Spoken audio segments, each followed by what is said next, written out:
Kota Makassar melalui Dinas Lingkungan Hidup menggelar kegiatan jelajah sampah di halaman SMK Negeri 4 Makassar, Jalan Bandang pada Minggu 5 Juli 2026. Kegiatan dimulai sejak pukul 6 WITA dan diikuti Ketua RT RW sekecamatan Bontoala. Kecamatan Bontoala diketahui memiliki 240 RT dan 57 RW yang tersebar di 10 kelurahan. Usai melakukan registrasi, peserta bebas mengunjungi sejumlah stan yang disiapkan panitia. Salah satu stan yang ramai dikunjungi adalah stan pengelolaan sampah. Di lokasi tersebut, peserta mendapatkan penjelasan mengenai tata kelola sampah, jenis-jenis sampah, hingga contoh tempat penampungan sampah yang sesuai. Selain itu, terdapat pula pameran UMKM kelurahan yang menampilkan berbagai produk kerajinan warga berbahan daur ulang, termasuk dari sampah plastik. Camat Bontoala, Patahula, mengatakan kegiatan jelajah sampah bertujuan membekali ketua RT ataupun RW dengan pengetahuan mengenai pengelolaan sampah dari sumbernya. Sementara itu, Aswin Harun mengatakan persoalan sampah di Makassar membutuhkan perubahan perilaku seluruh elemen masyarakat. Ia menjelaskan sampah anorganik masih memiliki nilai ekonomi karena dapat dijual ke bank sampah ataupun didaur ulang. Dalam kegiatan jelajah sampah, panitia juga membuka kelas pengelolaan sampah bagi ketua RT ataupun RW. Ketua RW 004 Kelurahan Melimongan Baru, Hasan Basri, mengaku memperoleh tambahan pengetahuan dari materi yang disampaikan, terutama terkait teknik budidaya manggot. Andi Tetri, Ibu Waude Ade Diana, Lektianto, Pak Masif, Bapak Teknik Insinyur Kairia Omar,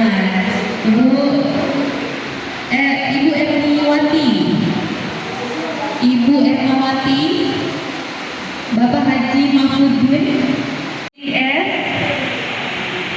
Ibu Dinik, ini Pak Nurlan, Ibu Nurlan, Ibu. Terima kasih Bapak sudah hadir di kegiatan jelajah sampah dan bersedia mengikuti workshop hari ini dan jelajah sampah ini. Bagus sekali Ya, jadi alhamdulillah ini adalah kecamatan yang ketiga melakukan jelajah sampah. Alhamdulillah kita didampingi juga oleh Dewan Lingkungan Hidup ya. Karena kalau dia kena panas matahari 30 menit bertujuan memberikan edukasi kepada masyarakat, kepada RW untuk bagaimana mengelola sampah itu dengan bijak, memilah sampah dari rumah tangga. Ya, saat ini kita bergerak bersama, karena kalau mengharapkan pemerintah itu saya rasa tidak bisa. Kita harus saling bantu, kita harus bergerak bersama untuk bagaimana melakukan pemilahan sampah dari sumber. Pak, jadi ini memang sasarannya ini RT RW Pak. Jadi memang ini RT RW katanya dilatih ya Pak, dikasih pemahaman bagaimana itu Pak, katanya ada kelas begitu Pak. Ya, jadi di sini ada juga tempat kita belajar. Jadi ada kelas magot, ada kelas biopori, ada kelas kompos, ada kelas frekuensi.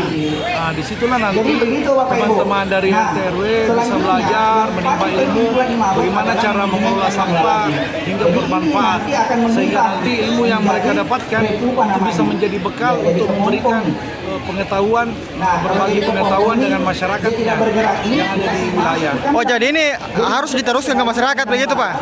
Ya, Diteruskan ke masyarakat ini pengetahuannya RT RW ini? RT RW kan itu tokoh masyarakat, dia dipilih dari masyarakat, sehingga kita harapkan nanti mereka ini menjadi garda terdepan di dalam memberikan edukasi kepada warganya, ya, membantu pemerintah kota, membantu daerah di dalam mencapai mewujudkan program Bapak Wali Kota Makassar, yaitu Zero Waste pada tahun 2029. Pak, bagaimana sih perkembangan terbaru Pak terkait itu larangan pembuangan terbuka di TPA? Itu bagaimana sekarang update-nya? Administrasi, ya, sehingga kami ini semua pemerintah Kota Makassar didampingi oleh Dewan Lingkungan Hidup, di mana ketuanya adalah Ibu Wali Kota sendiri, untuk bagaimana melakukan langkah-langkah, upaya-upaya untuk melakukan penanganan di TPA dengan cara tidak lagi membuang sampah secara pendamping,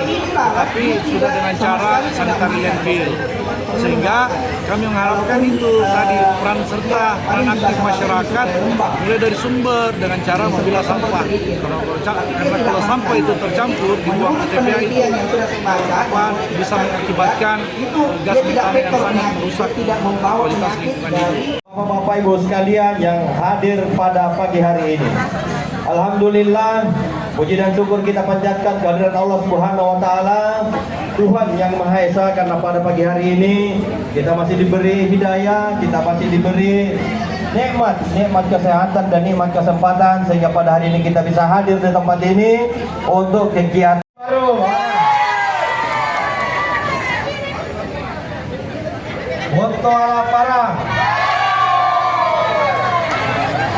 Kelurahan Layang. Download Tribun X sekarang, menghadirkan lokal menjadi Indonesia.